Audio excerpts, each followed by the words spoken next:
Tournament of power को ख़त्म हुए अब एक अच्छा खासा टाइम हो चुका है, जिसमें सारी यूनिवर्सेस की जान दांव पे लगी थी। यूनिवर्स 7 के ऑलमोस्ट परफेक्ट कोऑर्डिनेशंस के वजह से यूनिवर्स 7 टूर्नामेंट ऑफ पावर को जीत कर सारे के सारे यूनिवर्सेस को रिवाइव कर देती है।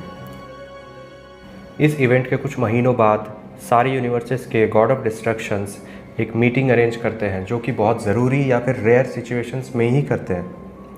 पूरे 12 गॉड ऑफ डिस्ट्रक्शंस को ये बात समझ आ जाती है कि सिर्फ एक मॉर्टल जिसका जेनोसामा के डिसीजंस के ऊपर कुछ ज़्यादा ही इन्फ्लुएंस है, और उसने जेनोसामा को टूर्नामेंट ऑफ पावर के बारे में भी याद दिलाया, जो कि स्टूपिड डिसीजंस लेता है जस्ट कि वो स्ट्रॉन्ग ओपोनेंट्स फेस कर सके। गोकू जैसा कोई एक बहुत ज़्यादा थ्रेट है सारे यूनिवर्सेस के लिए, क्योंकि किसी भी मोमेंट वो टूर्नामेंट ऑफ पावर या उससे भी बदतर कोई आइडिया ला सकता है।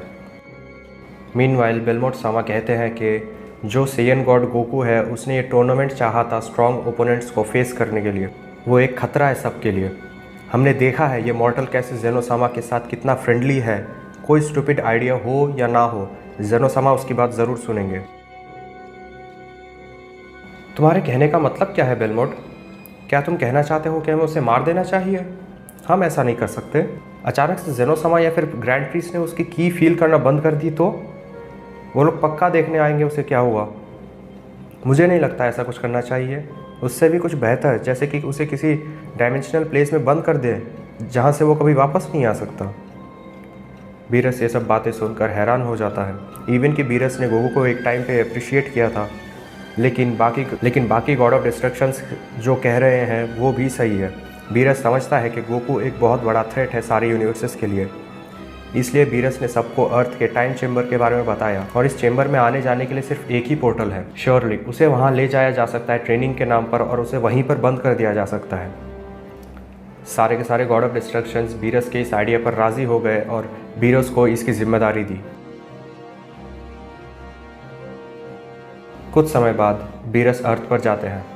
अर्थ पर जाकर सबसे पहले वो वेजिटा से मिलते हैं, और वो वेजिटा को एक सुनसान जगह पर ले जाते हैं ताकि उनकी बातें कोई सुन ना ले। वहाँ पहुँचने के बाद बीरस सामा वेजिटा से कहते हैं कि वेजिटा, मैं जो तुम्हें कहूँगा वो तुम्हें करना होगा। तुम्हें समझना पड़ेगा गोकू सारे के सारे यूनिवर्सेस के लिए एक लिविंग थ्रेट है, इसलिए हमें उससे छुटकारा पाना होगा। रुकिए बीरस सामा, ये आप क्या कह रहे हैं? कैकारोट से छुटकारा पाने का मतलब क्या है? आप तो उसे इतना अप्रिशिएट करते हैं। वेजिटा, ये अप्रिशिएशन या किसी भी तरह के इमोशंस से भी ऊपर है, क्योंकि यहाँ सारे के सारे यूनिवर्सेस की बात हो रही है। मैं बस चाहता हूँ कि तुम गोकू को टाइम चेम्बर के अंदर ले जाओ और डोर को बाहर से डिस्ट्रॉय कर दो, ताकि वो कभी बाहर ना आ सके। ऐसा करने से हम काफ़ी सारे प्रॉब्लम से बच सकते हैं फ्यूचर में। ये आप क्या कह रहे हैं बीरस सामा? मैं ऐसा नहीं कर सकता, वो मेरा दोस्त है।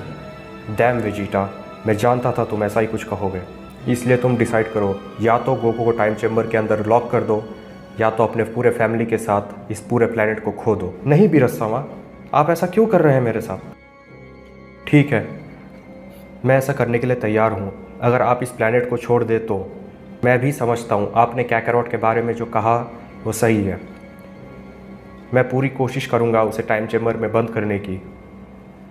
बीरस के अपने प्लेनेट में लौटने के बाद वेजिटा बुल्मा और बाकी सबको सब कुछ बता देता है, सिवाय चीची, गोहान और गोटेंग्स के। शुरू में कोई भी गोकू को टाइम चेम्बर में बंद करने के लिए राज़ी नहीं होता, लेकिन धीरे धीरे वो समझ जाते हैं, या तो प्लेनेट को खो दो या फिर गोकू को लॉक कर दो। ये बात एकदम क्लियर थी सबके लिए। गोकू से ज़्यादा पूरे प्लेनेट की प्रायोरिटी ज़्यादा है। सबके मानने के बाद वेजिटा गोकू के पास जाता है और उसे टाइम चेम्बर में ट्रेनिंग के लिए बुलाता है।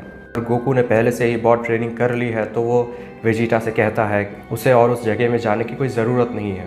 इसलिए वेजिटा ने कहा कि उसे अब तक अपने न्यू पावर को कंट्रोल या मास्टर नहीं किया है। तो गोकू कहता है उसकी और कोई ज़रूरत भी नहीं है, पर वेजिटा गोकू को बताता है कि जीरेन से भी कहीं ज़्यादा पावरफुल एनिमीज़ आ सकते हैं। ये सब बातें सुनने के बाद गोकू हाइपरबॉलिक टाइम चेम्बर में जाने के लिए तैयार हो जाता है। दोनों ट्रेनिंग के लिए टाइम चेम्बर के अंदर चले जाते हैं, जैसे वेजिटा ने कहा था।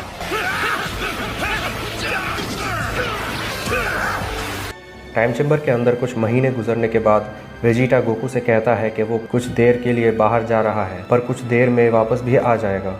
गोकू ने कहा कि वो उसका इंतज़ार करेगा। उसके आने के बाद फिर से वो दोनों ट्रेनिंग शुरू करेंगे। वेजिटा ने जो सब कहा वो सब एक झूठ होता है, ताकि वो गोकू को वहीं पर छोड़ कर आ सके।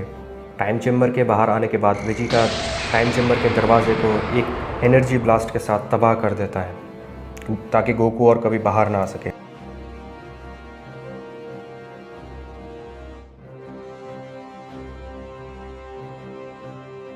गोकू को इस बात का भनक तक नहीं लगता क्योंकि वो दरवाजे से कहीं दूर ट्रेनिंग कर रहा था। कुछ समय गुजरने के बाद गोकू ने नोटिस किया कि वेजिटा को लौटने में कुछ ज़्यादा ही टाइम लग रहा है, लेकिन वो इस बात पर ज़्यादा ध्यान नहीं देता और अपना ट्रेनिंग करते रहता है। कुछ और समय गुजरने के बाद भी वेजिटा वापस नहीं आता तो गोकू डिसाइड करता है कि वो बाहर जाएगा वेजिटा को ढूंढने के लिए। पर जैसे ही वो एंट्रेंस के पास पहुंचता है उसे कुछ सही नहीं लगता क्योंकि एंट्रेंस पूरी तरह तबाह हो चुका है, वो भी बाहर से, जिसकी वजह से गोकू के बाहर जाने का कोई तरीका नहीं है। गोकू समझ जाता है कि ये वेजिटा का क्या धरा है। मीनवाइल वेजिटा बाहर सबको बताता है कि उसने गोकू को फाइनली टाइम चेम्बर के अंदर लॉक कर दिया है।